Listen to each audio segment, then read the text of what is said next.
Hi guys, welcome to Sexy in Spring. Setting your goals and achieving your targets. The motivation to succeed comes from the burning desire to achieve a purpose. Napoleon Hill wrote, "Whatever the mind of man can conceive and believe, the mind can achieve."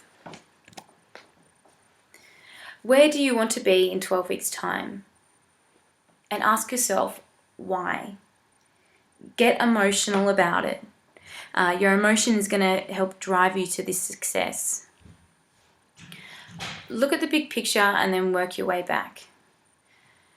If in 12 weeks' time you want to have dropped 2 dress sizes, then work out what target you need to hit every week in order to make that happen.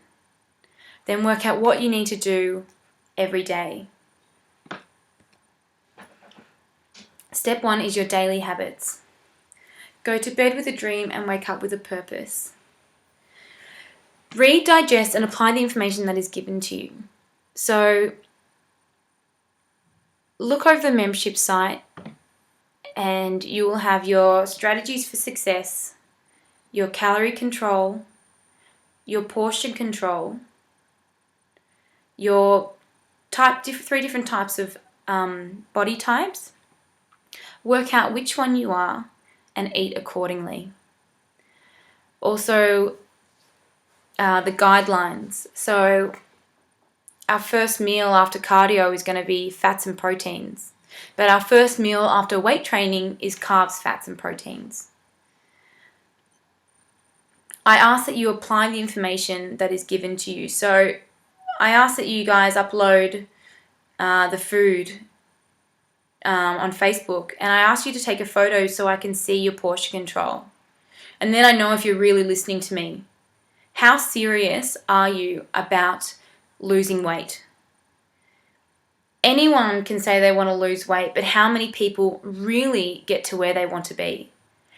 How many of your girlfriends are really that happy with the way they look? Be a leader. Be one of them.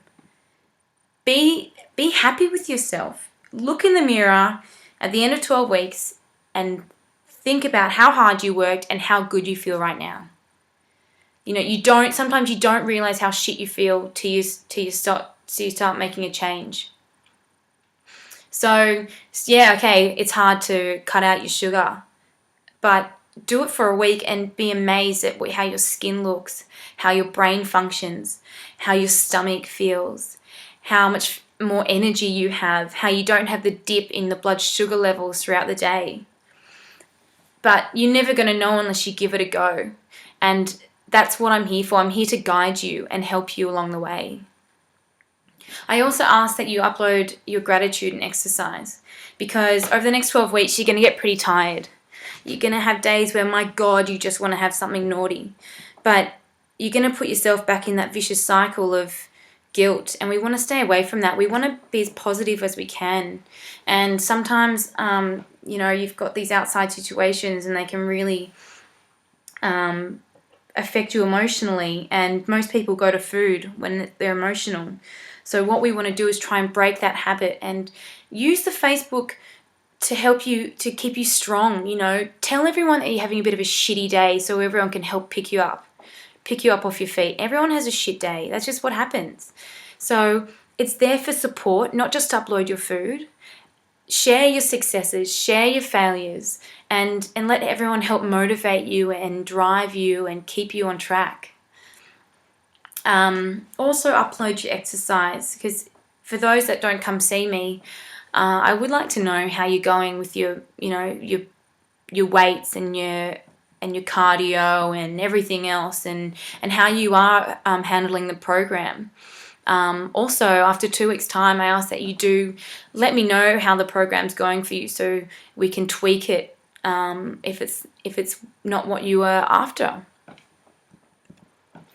What I want you guys to be is smart about your goal, so specific, measurable, achievable, realistic, and the time frame that you want to achieve it in.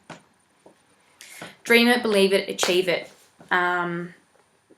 That's something that inspires me. But again, be specific about your goal. Write it down, break it down, and get into it. Measurable. How are you going to measure your goal? Is it stepping on the scales every week, personally, being a female, I don't think that's the greatest way to go. And especially do not do it every day. That's one big point I ask you guys to be aware of. Is it swapping your latte to a piccolo to an espresso? Is that how you're measuring how you're kicking some old habits? Making sure that you're sticking to your portion sizes, learning your portion sizes, being able to look at food and go, okay, that's my portion, or that's too big, and measuring your weights each week at the gym, logging your weights in. That's how you're going to measure how strong you're getting or how much fitter you're getting.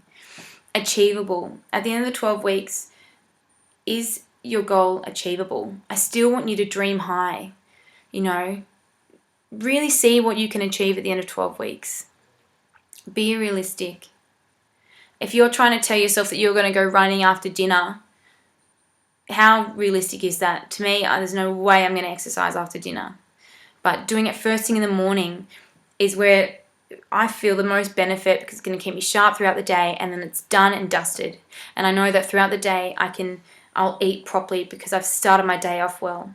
So being realistic, also if you're not a morning person, then don't set yourself up to train in the morning. Set yourself to train in the afternoon, but make sure you get there. Time frame, you're not going to start doing chin-ups in 1 week. So if in 6 weeks' time you want to be able to do 1 chin-up on your own, then let's work towards that. What can we do to work towards that? But if you've never really done any weight training before, 6 weeks isn't going to cut it. 12 weeks, yeah, we might punch one out. But even getting you moving from an assisted chin-up to a band grip chin-up, that's a great goal. Words of wisdom. When the world says give up, hope whispers try it one more time. Don't give up so easily. It's all trial and error. When no one's perfect, and you need to fail to succeed. Write down your goals. Write down your journey. And don't beat yourself up when you don't have a perfect day. Like I said, you need to fail to succeed, because we learn from our mistakes. And believe in yourself, because I certainly do.